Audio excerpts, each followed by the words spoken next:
Ya estamos, señoras y señores, listos para la foto, listos para el video en YouTube, para nuestro sitio web en tele13radio.cl, en todos lados, en todas nuestras plataformas y por cierto en el 103.3 de la ciudad de Santiago. Esto es Tele 13 Radio. Hacemos Página 13 con Enrique Mujica. ¿Qué tal? Muy buenas tardes. Por acá Juan Francisco Gali. ¿Cómo estás, Juan Francisco? Hola, buenas tardes. Por allá Carlos Gajardo, que no vino el jueves pasado. Muy buenas tardes. Te la perdiste el jueves pasado. Es verdad. Me trajo el tema igual.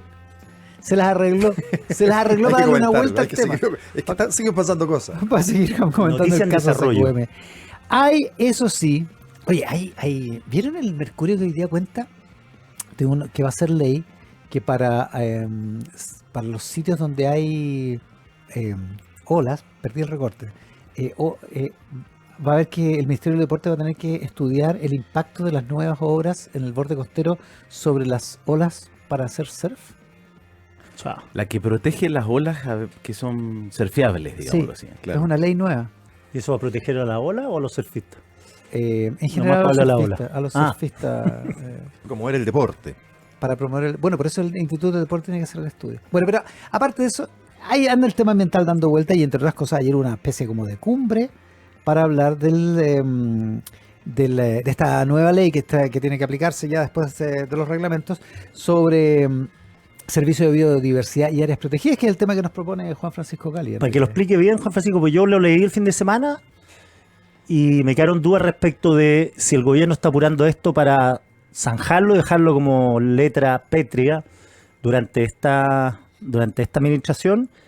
Y lo otro, ¿qué se va a poder hacer y qué no se va a poder hacer dentro de los sitios que se consideren protegidos, por decirlo de alguna manera? Eso no me quedó claro. La polémica la cuenta Juan Francisco Gali. Mira, esto yo creo que a bastante gente le puede sorprender que estemos en esta discusión polémica por un tema que poca gente entiende. Sitios prioritarios, la ley SVAP, que la verdad es que ya con los acrónimos ya cuesta entenderlo.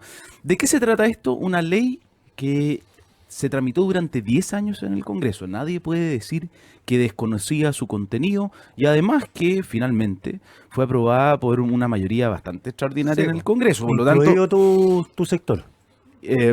Sí, Ya. Incluyendo al centro derecha. sector, Gali? Sí. Bueno, soy militante, Es no puedo desconocerlo. Es de la derechita que llega a acuerdos, de esa derecha. Sí. Esa, en extinción. Oye, ¿de qué se trata esto? Entonces, para tratar de resumir, esto viene a reemplazar el sistema de administración del Sistema Nacional de Áreas Protegidas. En teoría, producto de diversos acuerdos internacionales con tratados internacionales que firmó Chile, lo que se compromete Chile es a proteger su biodiversidad, y la forma en que lo hacíamos era determinar algunas áreas donde había alguna prioridad de protección como consecuencia de un ecosistema que se daba en ese lugar. Lo más común, si todos nos acordamos, eran que las áreas protegidas o las reservas nacionales que eran entonces administradas por CONAF. Entonces ahí venía la primera crítica, ¿no es cierto? Porque generalmente esta corporación cuya naturaleza jurídica todavía está en disputa, si es que es privada o pública, si es un servicio público, pero una corporación, un servicio público destinado a que nosotros conocemos por los incendios forestales o por el desarrollo forestal, estaba a cargo también de las reservas naturales y la protección de aquellas áreas protegidas. Entonces, uno de los desafíos que tenía Chile era corregir esto y definir cómo se iban a proteger esas áreas que eran prioritarias. Y eso avanzó, el Ministerio de Medio Ambiente asumió ese rol, definió cuáles eran sitios prioritarios producto de la fauna y flora y los ecosistemas que allí vivían. Y finalmente, después de 10 años de tramitación, se dictó una ley que establecía algo muy simple, que era que en aquellas áreas públicas o privadas donde había algún ecosistema que proteger, bueno, tenían que primero identificarse a través de mecanismos técnicos cuáles eran las condiciones y eventualmente establecer ciertas limitaciones de uso para esos lugares que eran prioritarios, cuyos ecosistemas eran prioritarios. ¿Pero limitaciones o no uso? No, algunas limitaciones como por ejemplo un plan de manejo, Una humedad, no sacar agua. Exactamente. Ya, de ese tipo. Cosa más o menos básica. Claro. Los problemas eran dos. Uno, esto tuvo mucha discusión en el Congreso. ¿Por qué? Porque dijeron ya, bueno, es muy relevante quién determina cuáles son esos sitios prioritarios. hoy día hay, pero no tenían ningún efecto legal. Entonces, como que el Ministerio de Medio Ambiente era bien libre para determinarlo. Generalmente lo hacía además con ONGs que tenían un fin más bien conservacionista. Entonces, como que nadie le había dado la relevancia que tenía. ¿Eran privados o públicos los sitios? Ambos. O sea, te podían expropiar. No, pues no te expropiaban, sino que determinaban que en ese lugar había un ecosistema Que que es una era manera expropiable. susceptible de protección. Ya, es que allá voy. Tiene un sentido, te despoja de alguno del 100% de tu Claro, derecho a propiedad. pero Sí, claro. Encubierta, como te llaman, ¿no? espérate. Te expropian la terraza de tu casa. Pero espérense, hasta la ley no, porque era simplemente una señal. El Estado decía, mire, ojo, que en este lugar hay un ecosistema que es digno de observación y protección. Pero nada más. El problema vino con la ley. Porque la ley que establece, uno, que si es que la intervención por parte del dueño o no dueño de ese lugar generaba un cambio significativo en el ecosistema, requería de la intervención de un plan de manejo, etcétera, etcétera, o sea, mayor observación, eventualmente conservación. Y si es que se daba un cambio significativo de ese ecosistema, sanción, que podía llegar hasta las 15.000 UTM o UF, no sé, Al dueño. al que Al que interviniera. provocar el daño. Entonces, si tú te fijas, aquí hay una complejidad mayor porque como consecuencia de la ley, ahí sí había una limitación a tu propiedad. Claro. Es decir, ¿quién interpretaba si es que lo que tú estabas haciendo al construir una cabaña, una casa o hacer un mall en tu propiedad, estabas modificando de manera significativa el ecosistema que había sido determinado como prioritario y después te iba a llegar una multa? Entonces, ¿qué pasó? La ley, esto se discutió mucho y la ley estableció un artículo transitorio que dijo, mire, ¿sabe qué? El Ministerio de Medio Ambiente tiene que determinar todos los sitios prioritarios que tiene definido hasta hoy día de manera más o menos Ya. libre, Ujú. cuáles van a ser aquellos que para efectos de la ley van a ser considerados sitios prioritarios. Para eso le dio 5 años y le pidió como primero reglamentar la forma en que se iba a hacer y después determinar los sitios. Y además, solo respecto de ellos, íbamos a determinar cuáles eran los cambios significativos o cómo determinar si es que habían cambios significativos para efectos de la aplicación de la multa en caso que ocurriera. Ya. El ministerio se mostró en exceso proactivo, podríamos decir. Perdón, ¿y esos 5 años, Juan Francisco, a partir de? Empezó a correr desde... ¿2023? ¿Cuándo No, fue no, la ley? Sí, desde la publicación de la ley, que ha sido mediados fines del 2023. Ya, Claro. o sea, todavía queda. O sea, falta muchísimo. Piensa que... ¿Y qué pasó? Esto se va a hacer el 5.º año, te digo al tiro. No, No, po. po. Esa es la diferencia. Ese es el problema. Se adelantó. Ese Por eso dice que el justamente ministerio el se problema. ha El mostrado próximo gobierno proactivo. local. Se propone. El ministerio se mostró muy proactivo y lo que hizo fue que de las 350 sitios protegidos prioritarios que había determinado, 99 le dijo ya están, Estos y abrió son. una consulta en la macrozona norte, en la macrozona centro y en la macrozona sur. Eso generó dos efectos rápidamente. Uno, no había un reglamento, nadie había determinado cuáles eran los cambios significativos, nadie sabía realmente cuáles eran los efectos que iba a tener esto, y sin embargo tenían que opinar de estas hectáreas que estaban siendo declaradas como sitios prioritarios. Y ahí ayer reacciona de manera bastante enfática todos Sí, los gremios creo que empresariales fue diciendo, oye, sorprendente. esto sorpresivo, en exceso rápido, un gobierno que además no se ha caracterizado por ser especialmente proactivo, bueno, en esto fue muy diligente. Y en segundo lugar, pero yo también he visto reacciones desde el ambientalismo más ultrón, digámoslo, diciendo que Son pocas. no se le preguntó a nadie, son pocas, y particularmente en la zona sur y sur austral, sospechando que podría haber como cierta liberación de espacios donde se podrían instalar salmonicultura, por ejemplo, algún tipo de aprovechamiento de las áreas que habían sido protegidas. Después de esta priorización más definitiva. Exactamente. Ya. O sea que Entonces, estaba soltando la manga el ministerio. sí, pues, y aquí yo veo dos cosas. Uno, que podríamos comentar de improvisación y de tratar de a última hora el gobierno dejar algo amarrado. Creo que aquí... ¿Viste? Palos porque hoga y palos porque no hoga. O sea, No, el no, gobierno no. se adelanta para que no llegue el 5.º año y No, pero improvisación. es que yo hubiera sido... Dejarlo para el 5.º año. No, feliz que el gobierno hubiera empezado por lo que tenía que empezar, que era reglamentar la forma en que iba a determinar estos sitios prioritarios y, en segundo lugar, reglamentar qué significaba un cambio significativo de tal manera que tuviéramos certidumbre de las implicancias que ello tenía. Piensa que usted intuitivamente casi dijeron, esto es una limitación de la propiedad grave. Y efectivamente, si es que es una limitación a la propiedad grave, tenemos que hacerlo bien, para que haya certeza de aquellas personas que pueden verse seriamente afectados en su forma de vida. Piensa un agricultor que tiene plantado o pretende plantar en su predio y que si ese lugar es un sitio prioritario y el cambio de la especie que está plantando puede ser considerado un cambio significativo, bueno, se acabó su proyecto agrícola en un país que es eminentemente agrícola. Pero lo segundo, y que yo creo que es más grave, es que de nuevo nos estamos saltando una discusión que yo encuentro que es mucho más de fondo, que es cómo hacemos compatibles los distintos usos en el territorio. Y eso es una discusión que venimos evadiendo hace mucho tiempo. En el borde costero tenemos esa discusión. Y con certidumbre. Claro. Que sea de una vez.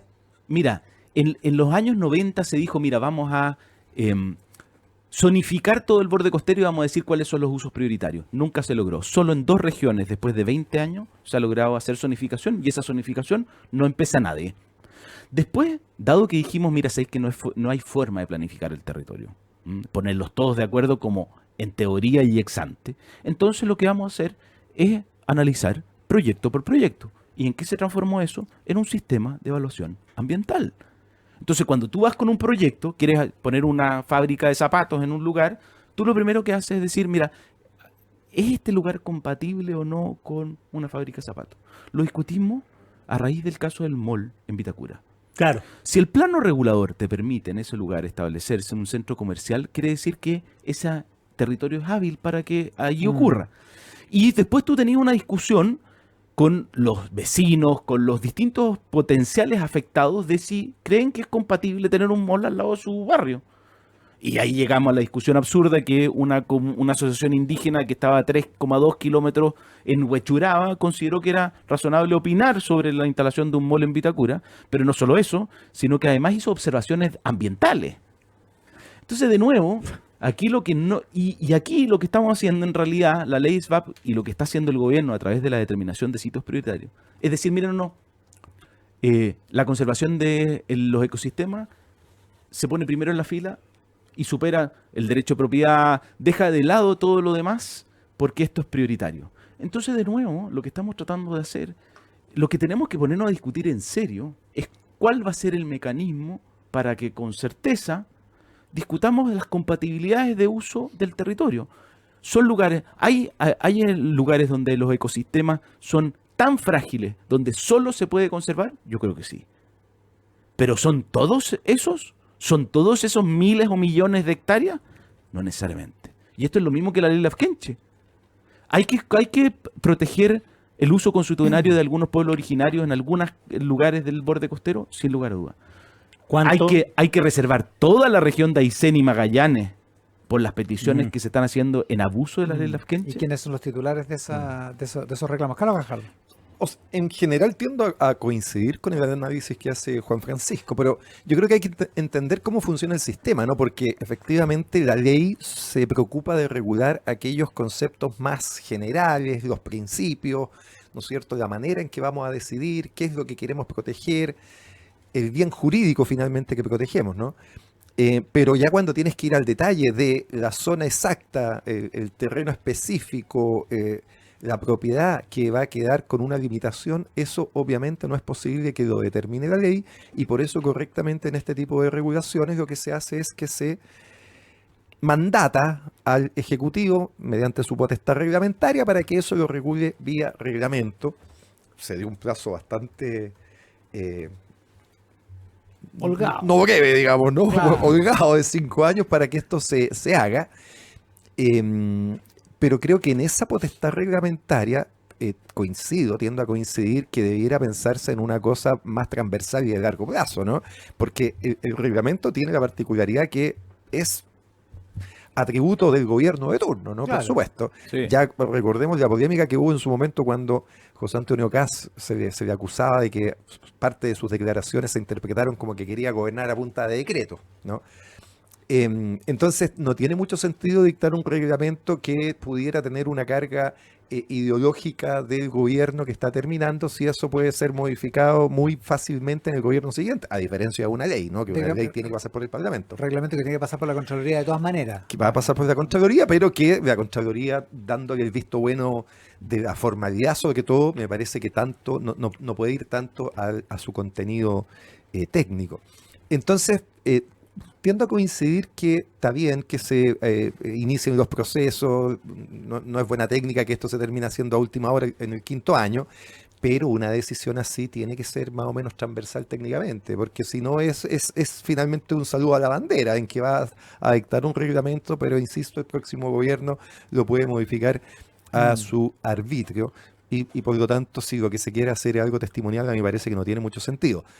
Dicho eso, tampoco me sorprende que los gremios reclamen muchas veces airadamente en este tipo de temas, porque en general se han hecho el cartel de que muchas veces el ecosistema no es lo prioritario al momento de hacer actividad productiva, y eso yo creo que es algo que modernamente hoy día las empresas tienen que compatibilizarlo mucho más.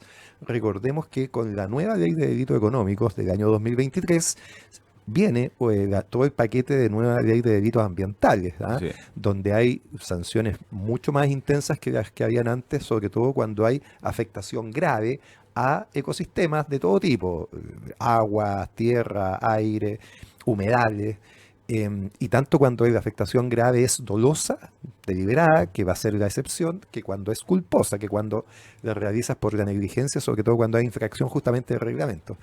Entonces es un tema que me parece que la sociedad ha considerado por estas leyes que se han aprobado importantes. Yo creo que siempre uno podría esperar un esfuerzo un poquito mayor para participar activamente en este tipo de temas. No es un descubrimiento decir que el crecimiento que hemos tenido en el mundo en los últimos 100 años ha sido en buena parte a costa de un deterioro importante de nuestro medio ambiente, y eso los países tienen que irse poniendo en la fila para evitar y mitigar los daños que se han producido. Pero tú lo reseñaste bien, Carlos. Yo creo que... Gracias, Juan Francisco. No, es que la evolución institucional que ha tenido Chile en la protección hace un poquito incompatible con esta urgencia y sorpresa del gobierno. ¿Ah? Porque fíjate lo siguiente, lo decía Carlos. Uno, se crearon los delitos ambientales, es decir, aquel empresario que quiere realmente omitir cualquier consideración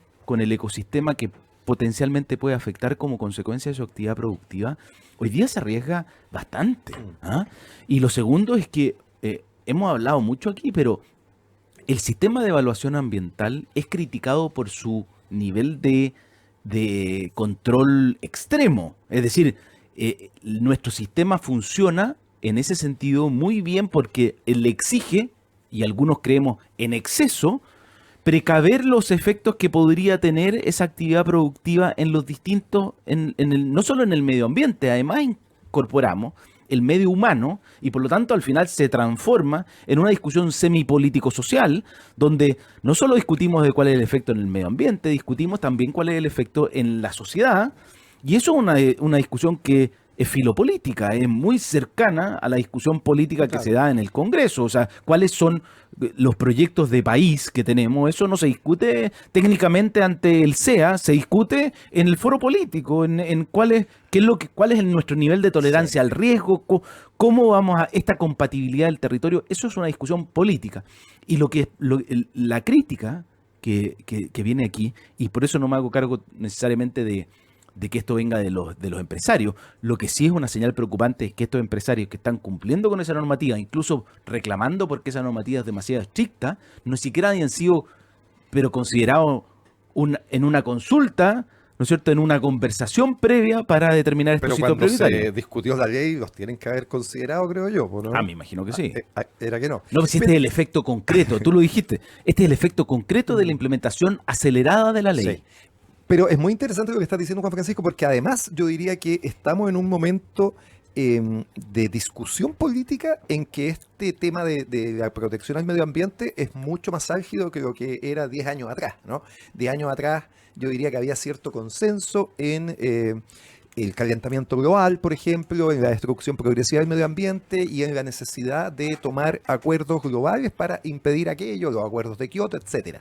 Ese consenso, más sincero o menos sincero, de alguna manera se ha quebrado con la irrupción de líderes políticos importantes, como el mismo Trump, como Bolsonaro en Brasil, que descreen del cambio climático, ¿no es Sí, cierto? Que lo niegan, que niegan el calentamiento global y donde, por lo tanto, el crecimiento con menores consideraciones ambientales, estándares, hoy día es mucho más amplio. Sí. Yo creo que ese consenso que había 10 años atrás de que este era un tema donde todos los países debíamos contribuir, hoy día está en cuestión. Yo tiendo a coincidir contigo y yo ahí yo creo que hay que hacer una autocrítica doble. Uno, se centró demasiado en el cambio climático. Y la discusión como global de las fuentes del cambio climático. Y lo segundo, hay que hacer una autocrítica de lo pasado del tejo que fue la primera convención constituyente, donde esta iba a ser una constitución ecológica, donde la tesis era del decrecimiento. Entonces, como se fueron de largo... Yo estaba pensando más en la discusión en el mundo. No sé si lo de la convención va a influir. Por eso dije doble. Mundo. En el mundo no. En el mundo efectivamente yo coincido contigo en que hay una énfasis en el cambio climático, hay una reacción en eso. Y en segundo lugar, pero en Chile, yo te diría que hay una reacción a este péndulo que se fue de largo en la convención constituyente. Estamos con Juan Francisco Gali, con Carlos Gajardo y con Quique Mujica en esta edición de Página 3. Voces diversas conversan y debaten en la multiplataforma de Tele13 Radio y tele13radio.cl. Escuchas Página 13 con Iván Valenzuela y Quique Mujica. Y también con nuestros auspiciadores en Página 13. Suena bien que tu nueva máquina de pagos tenga un 50% de descuento durante los primeros 6 meses. Cámbiate hoy al nuevo POS BCI Pagos y paga 9.990 masiva porque con BCI tu pyme suena bien. Más información en bci.cl/pyme/BCI Pagos. Con Softland tendrás toda la gestión de tu empresa en un solo clic. Incorpora el más completo software de gestión con soluciones para todo tipo de empresa. Contrata ahora Softland Cloud desde 0,75 UF masiva mensual. Visítalos en softland.cl. AFP Habitat tiene 3 planes APB pensados para quienes planifican su futuro. Plan Impulso, Plan Proyección y Plan Futuro Total. Más información en afphabitat.cl. La mejor noticia de hoy es que ahora tus apps y servicios favoritos, Amazon Prime, YouTube Premium, GeForce Now y mucho más, los puedes pagar directo en tu boleta. WOM, nadie te da más. Estudiar en la Universidad Diego Portales es ser parte de un mundo de excelencia reconocido y respetado internacionalmente. La UDP está acreditada por 6 años. Conoce más en admisión.udp.cl. Universidad Diego Portales, a la altura de los tiempos. En BCI Seguros, quieren acompañarte a donde sueñas, a los lugares que te enamoran y donde están quienes amas, porque con el seguro automotriz, más que un seguro, son tu compañía donde vayas. Por eso, son el seguro número 1 elegido por los chilenos. La pausa y volvemos.